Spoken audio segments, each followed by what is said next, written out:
Hi everyone, welcome back to Ria's collection. Today we are making a special Malaysian curry puff.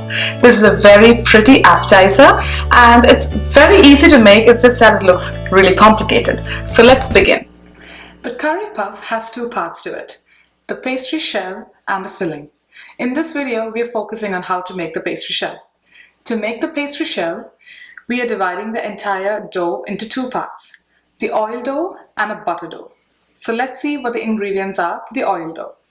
Flour, warm water, salt and some oil. And for the butter dough you need some flour and softened butter.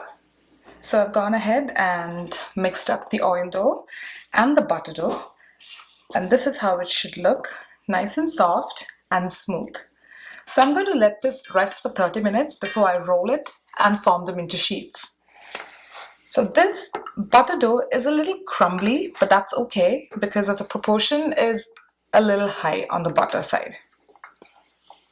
Both the doughs have been resting for 30 minutes now, so I went ahead and divided them into two equal parts.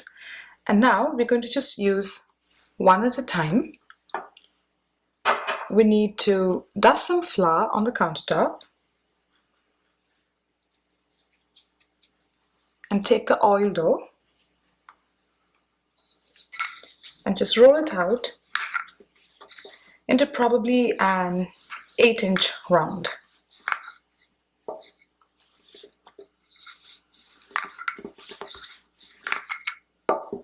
Place one butter dough in the center and cover it completely with the oil dough.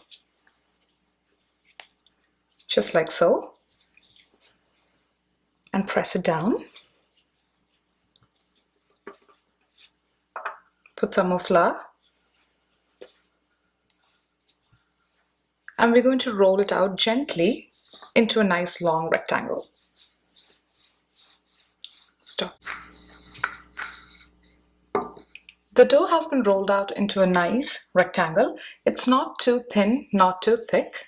You don't want it to be paper thin, okay? Now I'm going to roll it just like how you would with a Swiss roll. A nice tight roll. Turn it, add some more flour and roll this log into another rectangle.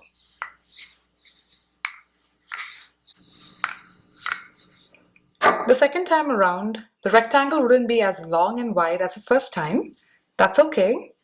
So we're going to do the same thing again. Roll it into a nice tight bundle. And this is the last time we're rolling it out. Now, just make sure the seams are tight. You can even pinch it together like so. With the seam side down, I'm going to slice it into about a 1/4 inch thick slices. That's okay if the seam rips open. We can fix them later.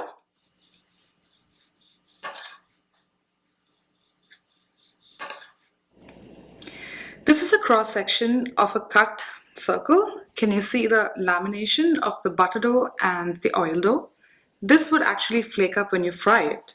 So what I'm going to do next is roll out each of these circles into a thin oval. So this is how a rolled circle would end up looking like. I've rolled them out into ovals so that it's easier to shape. Now let's fill it up. You don't need a lot of filling, maybe like a teaspoon so. A little bit more.